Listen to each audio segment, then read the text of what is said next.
지난 시간에 우리 8강 시작했죠. 8강은 여러 물체 운동이었습니다. 지난 첫 번째 시간에는 여러 물체 운동을 기술하는 데 필요한 기본 개념 3가지를 배웠습니다. 하나는 뭐였냐면 개 시스템이었죠. 여러 물체들의 모임을 시스템이라고 했습니다. 그리고 물체에 작용하는 힘을 내력과 외력으로 구분했습니다. 무엇이 내력이고 무엇이 외력인지 한번 생각해 보기 바랍니다. 그러면 오늘은 여러 물체의 예를 들기 위해서 가장 간단한 세 물체 운동 한번 보겠습니다. 이거 그냥 예로 이제 든 것입니다. 세 물체 운동. 이 세 물체 운동 시작하기 위해서 여러분한테 퀴즈 한번 풀어보고 시작하겠습니다. 어떤 퀴즈냐면 영수, 기철, 순자 이런 세 사람이 동시에 돌멩이를 던집니다. 그러면 돌멩이 3개가 하늘에 떠 있겠죠. 이 3개의 돌멩이를 개로 정하기로 하겠습니다.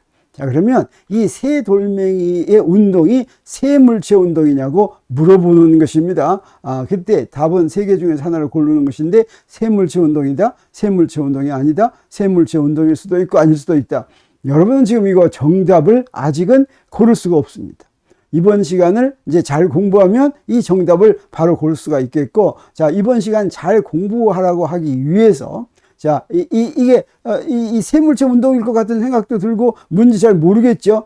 이런 경우에 지금 이렇게 돌멩이 3개를 던진 경우는 세물체 운동이 아닙니다. 그렇다면 여기 물체 3개가 있는데 이 3개의 운동인데 왜 세물체 운동이 아니라고 물리에서 얘기하는지, 자, 그걸 이제 제대로 이해하려면 어때야 되겠습니까? 세물체 운동인지 아닌지 구분하는 기준이 무엇인지를 먼저 알려줘야 되겠죠. 그래서 그걸 이제 알려주려고 합니다. 그래서 여기 이제 세 물체가 운동하고 있다고 하겠습니다. 그러면 아까 지난 시간에 한 것처럼 이렇게 세 물체를 그리죠. M1, M2, M3를 그리고 각각의 물체의 이제 위치 벡터를 이렇게 그렸습니다. 그리고 운동하고 있으면 이 세 물체들의 속도들이 이렇게 이제 움직이고 있겠죠. 그래서 여기에 개 이렇게 세 물체 또는 여러 물체가 있다면 우리 이제 어떻게 합니까? 우리가 하려고 하는 게 뭡니까? 이 물체의 위치 벡터를 시간의 함수로 구하는 것이죠. 그렇게 하기 위해서 물체마다 뉴턴의 운동 방정식 하나씩 세웁니다. 그리고 그 운동 방정식을 풀어가지고 이제 위치 벡터를 구하는데, 그때 우리 어떻습니까? 개에 속한 물체의 경우에만 위치 벡터를 구하는 거죠. 개에 속하지 않으면 그 위치 벡터 관심이 없고, 혹시라도 개에 속하지 않은 물체가 있는데 그것의 위치 벡터를 알아야 될 경우가 있으면 어떻게 한다고 했습니까? 그 물체를 개에 포함시켜야 된다 그랬죠. 그래서 개에 속하지 않은 물체의 위치에는 관심이 없다고 하는 것입니다. 그래서 지금 우리 세 물체의 예를 들었는데 이 세 물체에 대해서 운동 방정식을 세워보기로 하겠습니다. 그렇게 운동 방정식 세울 때 제일 먼저 하는 거 우리 앞에서도 했었죠. 뭘 먼저 합니까? 힘부터 찾죠. 그러면 일반적으로 구체적인 게 아니라 일반적으로 얘기하려면 일반적인 표현이 있어야 될 텐데, 각 물체에 작용하는 힘은 일반적으로 어떻게 했습니까? 내력과 외력으로 구분했죠. 그래서 외력은 어떤 거였어요? 외력은 그 물체의 위치에만 의존했죠. 그래서 그걸 뭐라고 얘기했습니까? 한 물체입니다. 이렇게도 얘기했죠. 그리고 또 어떤 힘도 있을 수가 있냐면 내력도 있을 수가 있었는데, 내력이란 그 물체에 속한 I번째 물체와 J번째 물체가 서로 상호작용해서 작용하는 힘, 이것을 내력이라고 했고, 그 내력은 어떻습니까? 그 힘을 받는 물체의 위치 벡터에도 의존하지만 그 힘을 주는 그 원인이 되는 물체의 위치 벡터에도 의존해서 이것을 갖다가 두 물체 힘이다 이렇게 얘기했죠. 그러면 우리 이제 뉴턴의 운동 방정식을 세울 수가 있겠습니다. 뉴턴의 운동 방정식을 어떻게 세웁니까? 좌변에는 힘을 다 쓰고 우변에는 그 물체의 질량 곱하기 dt 제곱분의 d 제곱, 그다음에 그 물체의 이제 위치 벡터였죠. 그래서 자, M1에 대한 운동 방정식을 세운다면 M1에 대한 외력 다 합해서 여기다 씁니다. 그리고 내력의 경우에는 두 번째 물체가 첫 번째 물체에 작용하는 거, 세 번째 물체가 첫 번째 물체에 작용하는 내력, 이 두 개가 있겠죠. 그러면 이게 그 M1에 작용하는 힘 전체가 된다고 할 수가 있겠고, 그러면 우변은 어떻게 돼요? M1 dt 제곱분의 d 제곱 R1 이렇게 되겠습니다. 그러면 어떻습니까? 이제 눈에 이게 머릿속에서 상상할 수가 있죠. M2에 대한 운동 방식은 어떻게 되겠습니까? 뭐 당연히 F2 더하기 F21 더하기 F23 이렇게 되겠죠. 그리고 이거는 M2 dt 제곱분의 d 제곱 R2 이렇게 되겠습니다. 그리고 이제 M3에 대한 건 당연히 더 잘 알겠죠. F3 더하기 F31 더하기 F32는 M3 DT제곱분의 D제곱 R3 이렇게 되겠습니다. 우리 세 개의 예만 이렇게 들었지만 이제 여기까지 해놓고 보면 우리 무엇도 알 수 있습니까? N개의 그 개에 N개의 물체가 있다고 할 때 N개 중에서 I번째 물체에 적용할 수 있는 뉴턴의 운동방정식은 어떻게 세우면 되겠습니까? 그 I번째 물체에 작용하는 외력, 그 다음에 내력은 어떻게 생겼어요? 내력은 봤더니 여기 I가 이제 I번째 물체죠. 그리고 이 J는 다 더하죠. 자, 여기서 첫 번째 물체는 2, 3 이렇게 더했죠. 그 다음에 두 번째 물체는 1, 3 이렇게 했죠. 그래서 여기 더할 때 J에 대해서 두 번째 첨자에 대해서 더하는데 J에 대해서 더할 때 I는 포함이 되면 안 되죠. 자기 자신이 하는 건 이건 이제 내력이 아닙니다. 자, 그래서 여기 J만 빼고 그리고 우변은 어떻게 됩니까? 우변은 MI 하고서 DT제곱분의 D제곱 RI, I번 지좌표의 위치 벡터를 시간에 대해서 두 번 미분한 것으로 하면 되겠습니다. 자, 그러면 여기에 이것을 다시 한번 써보겠습니다. 요 세 개의 운동 방식을 어떻게 쓰냐면 아까 그 외력의 경우에는 한 물체입니다. 그 다음에 내력의 경우에는 두 물체입니다. 라고 하는 것까지 확실하게 보이게 이렇게 쓰겠습니다. 그래서 외력의 경우에는 F1은 R1의 함수이고 F12는 R1과 R2의 함수이고 이런 식으로 씁니다. 그러면 M2에 대한 것도 이렇게 쓸 수가 있겠죠. 자, 이렇게 쓰고 그 다음에 M3에 대한 것도 이렇게 쓸 수가 있는 걸 우리가 알 수가 있습니다. 자, 그러면 이게 이제 뉴턴의 운동방정식인데 이 뉴턴의 운동방정식은 미분방정식이고 미분방정식을 풀어서 구하는 게 뭐라고 그랬습니까? 미분방정식을 풀어서 구하는 건 우리 앞에서 했었죠. 미분방정식에는 변수가 있는데 변수가 그 미분방정식에 포함된 미분의 분자에 있는 변수, 그걸 종속변수라고 그러고 분모에 있는 변수, 그걸 독립변수라고 했고 미분방정식을 풀어서 구하는 건 뭐냐면 종속변수였습니다. 그래서 일식을 풀어서 구하는 건 뭐가 되겠습니까? 저 일식에서 봤더니 미분이 여기 있죠.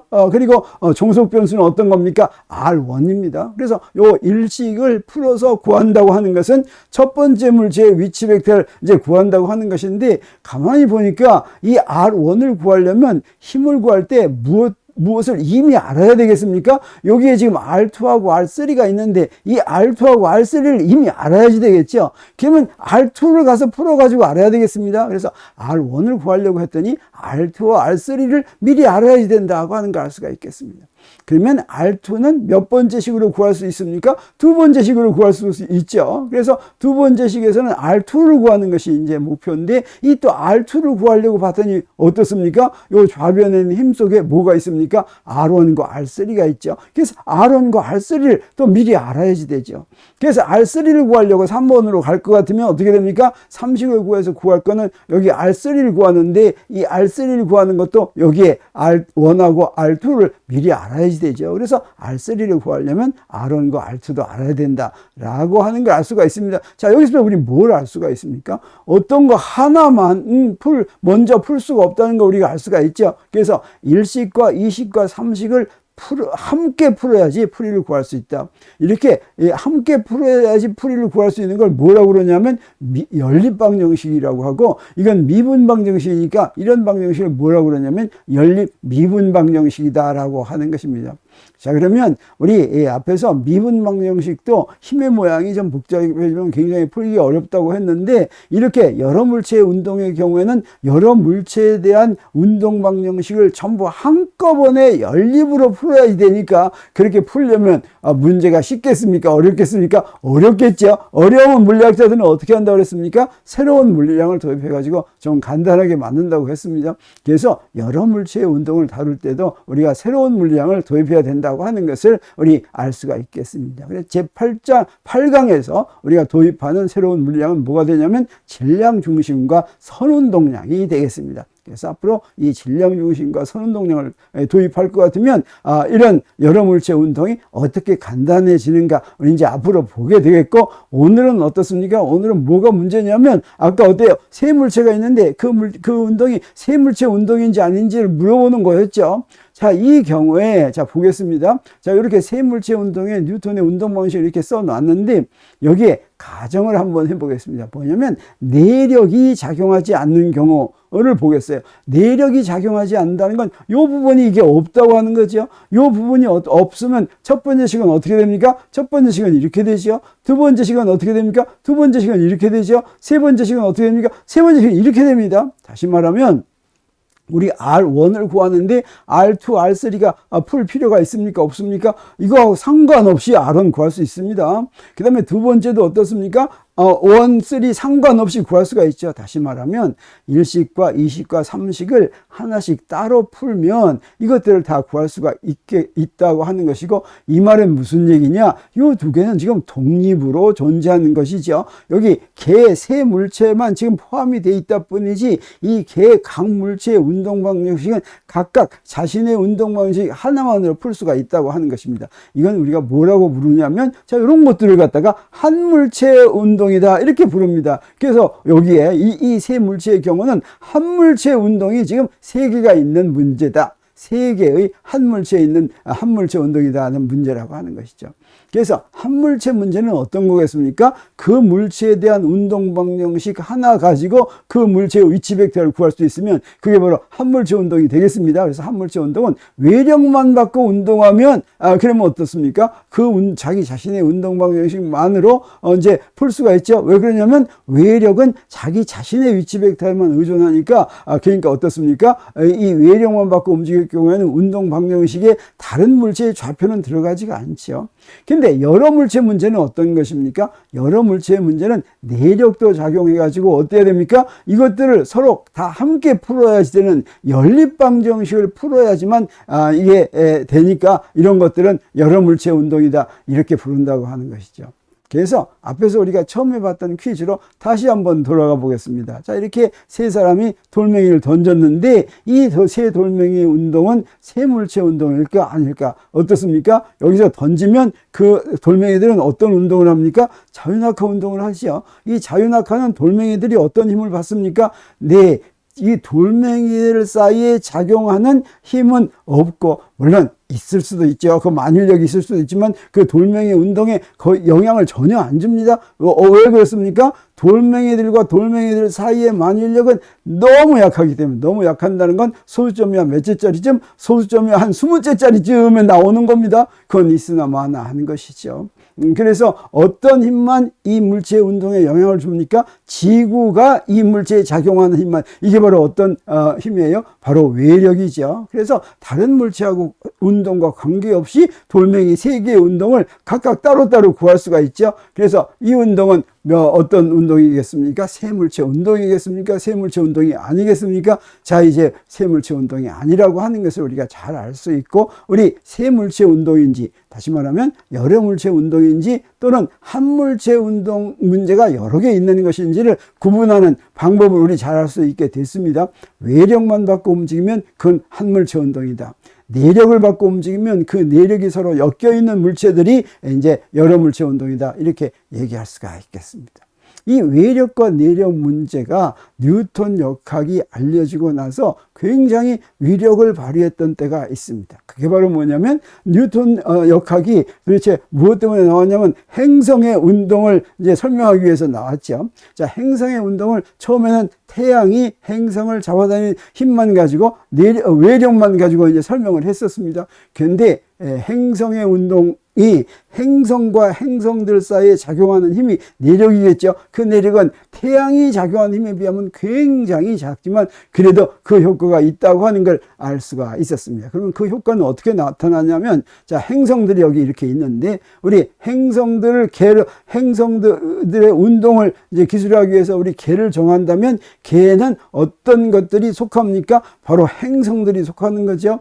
태양의 경우에는 태양의 위치가 변하는 걸 우리가 고려하지가 않죠. 물론 태양을 우주에서 태양이 움직이는 거 하면 태양의 위치도 고려하게 되지만 태양계 내에서 행성들의 운동을 이제 구할 때는 태양은 딱 거기 기준, 내가 지금 정한 기준계 원점에 가만히 있다고 생각하면 되겠죠. 그래서 걔에 속한 물체는 행성이라고 얘기할 수가 있고 걔에 속하지 않은 물체는 태양이라고 얘기할 수가 있겠습니다. 그러면 이 경우에 이제 행성들이 내가 운동을 기술하려고 하는 목표인데 이럴 때 행성이 작용하는 힘 중에서 외력이라고 하는 것은 어떤 힘이냐면 태양이 행성을 잡아다니는 만일력, 이게 외력이 되겠습니다. 내력이라고 하는 건 어떤 힘이냐면 행성과 행성들 사이에 서로 잡아다니는 만일력, 이게 이제 내력이라고 하겠습니다. 근데 만약에 행성에 내력은 작용하지 않고 또는 내력은 무시하고 외력만 작용한다고 하면 어떤 운동을 하게 되냐면 외력만 작용하면 타원 궤도를 도는데 그 타원 궤도가 항상 똑같은 타원 궤도를 돕니다. 우리가 견우 직녀가 어떻습니까? 1년에 한 번씩 만나죠. 그 1년에 한 번씩 만나는 게 그게 이제 어려운 일이 아닙니다. 제자리에 가만히 있으면 반드시 1년 후에는 제자리에 다시 돌아온다고 하는 것이죠. 그게 어떨 때 그게 가능하냐면 외력만 작용할 때 가능합니다. 그러면 행성은 여기서 똑같은 궤도를 계속 돈다고 하는 것이죠. 근데 이 말은 또 무슨 얘기입니까? 내력도 작용하면 어떻게 된다는 것입니까? 내력도 작용하면 그걸 어떤 운동을 한다고 하냐면 그걸 세차 운동을 한다고 하는데, 이 세차 운동이라고 하는 것은 그 타원 궤도를 도는 타원 궤도의 축이 점점 회전을 하는 겁니다. 그래서 이런 식으로 운동하는 것입니다. 이렇게 타원은 타원인데 그 타원의 축이 조금씩 이렇게 이동하는 거죠. 이 이동이 많이 이동하는 건 아닙니다. 예를 들어서 100년의 지구의 경우에 100년에 한 50초 정도 이동합니다. 100년에 50초라고 하는 것은 1도가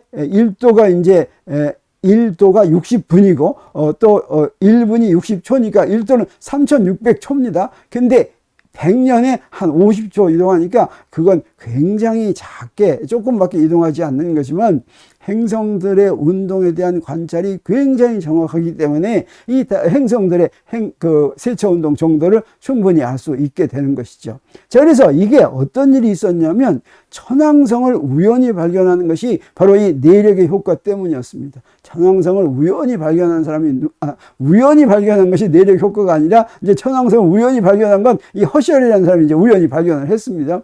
이 사람은 영국 사람인데 사실은 독일에서 출생하고서 영국으로 귀화한 음악가이자 천문학자인데, 이 사람은 또 이제 적외선도 이제 또 발견을 했습니다. 적외선 1800년에 발견하고 이것 때문에 1801년에 자외선도 발견되고 그런 것이고, 천왕성을 우연히 1781년 언제 3월 13일 날 어떻게, 이분은 처음에는 아마추어 이제 천문학자였어요. 그래서 망원경으로 쌍둥이 별을 관찰하다가 우연히 행성을 발견한 것입니다. 그리고 그때 이제 그리스 신들의 서열에 따라서 천왕성이라고 명명을 하고, 이때 이제 허셜은 이 천왕성을 이제 발견한 공로로 이제 영국 궁전의 천문학자로 임명됐다고 하는 것이죠. 근데 이 천왕성 발견되기 전까지는 고대 그리스에서부터 행성들 잘 알고 있었죠. 어떤 행성들이 있었습니까? 여기에 수성이 있었고, 그 다음에 금성이 있었고, 지구가 있었고, 화성, 목성, 토성까지는 잘 알고 있었습니다. 이거 몇천 년 동안 알고 있는 행성들은 이것들이었어요. 그러다가 1787년에 허셜에 의해서 이 천왕성을 알게 되고, 그 다음에 이제 해왕성은 천왕성을 알게 된 덕택에 이제 내력 때문에 알게 됐다고 하는 이야기를 지금부터 하려고 하는 것입니다. 근데 이 천왕성을 발견한 다음에 무슨 일이 벌어지냐면 천왕성의 궤도가 원래 정해진 그 타원 궤도를 그대로 따라가지 않고 좀 이상하다는 걸 알게 됐습니다. 그래서 그걸 가지고 여기에 르베리에라고 하는 프랑스의 이분은 어떤 분이냐면 뉴턴 역학을 전공한 수학자였습니다. 1781년에 이제 천왕성을 처음에 발견을 했죠. 그리고 나서 학자들이 이 천왕성들이 어떤 궤도를 따라가는지 관찰하면서 그 자료를 쫙 이제 했습니다. 그러다가 몇 년 지났습니까? 66년이 지난 1846년에 이 천왕성이 그 그 원래 타원 궤도에서 벗어나기 시작한다고 하는 걸 알았죠. 그래서 여기에 무엇을 이용했느냐? 이제 뉴턴 역학을 이용을 해가지고 이 궤도가 이제 가려면 어때야 되냐면 행성과 행성들 사이에 이제 내력이 작용해야 되는데, 당시에 알고 있던, 다시 말하면 천왕성보다 태양 쪽 안쪽에 있던 건 잘 알고 있었죠. 이 잘 알고 있는 것에 대한 효과를 전부 다 집어넣어서 계산한 것도 맞지가 않았기 때문에 르베리에는 또 다른 행성이 있어야 되겠다. 그러면 어떤 행성이 있으면 이 궤도가 천왕성의 궤도가 관찰한 것과 같겠는가 하는 걸 생각해 가지고 새로운 행성의 존재와 위치를 계산을 해서 구했습니다. 그렇게 구한 다음에 이 르베리에는 이제 이론 수학자였기 때문에 자기가 그걸 찾아낼 수는 없겠죠. 그래서 이걸 찾아낼 수 있는 사람한테 보냈습니다. 그게 바로 누구였냐면 독일의 천문대 소장이었던 갈레라고 하는 사람에게 보냈죠. 그래서 영국 사람이 1781년에 우연히 천왕성을 발견했다면, 프랑스 사람이 그 천왕성의 운동으로부터 이제 새로운 행성이 또 있어야 된다고 하는 것을 이제 예언해가지고 그걸 측정은 이렇게 이제 독일 사람한테 이렇게 부탁을 한 것입니다. 독일의 요한 갈레라고 하는 사람은 독일 사람인데 이제 독일 베를린 천문대 소장이었습니다. 그래서 1781년에 천왕성을 우연히 발견하고 1846년 9월 18일 날 르베리에가 갈레에게 편지를 썼는데, 당시에 편지에 쓸 때는 편지가 한 5대쯤 갔습니다. 그래서 9월 23일 날 갈레한테 도달을 했습니다. 그래서 이 편지를 9월 23일 날 받은 갈레는 어땠습니까? 궁금하죠? 바로 천문대에 가가지고 그 예언된 위치에다가 망원경을 이렇게 딱 하고서 봤더니 보기 시작한 지 30분 만에 거기서 해왕성을 발견을 했다고 하는 것입니다. 자, 이것은 우리한테 무엇을 얘기해 줍니까? 뉴턴 역학이 얼마나 정확하고 확실한 그런 분야인지 사람들이 굉장히 놀라게 하는 그런 이런 이제 결과를 준 것이죠. 자, 그 결과가 언제 나왔냐면 1687년에 프린키피아가 발표되고 어느 정도 됐습니까? 한 150년 이상 지난 거죠. 자, 그렇게 지난 다음에 이 뉴턴 역학의 위력이 여기서 정말 확실하게 알려지게 된 것이고, 그게 바로 무엇 때문입니까? 내력 때문이었다라고 하는 것을 우리 알 수가 있죠. 그래서 오늘 세물체 운동에 대한 소개는 여기서 마치기로 하겠습니다. 자, 그러면 그 다음에 이 여러 물체 운동을 기술하기 위해서는 어떻게 새로운 물리량을 도입하는지 하나씩 공부하기로 하겠습니다.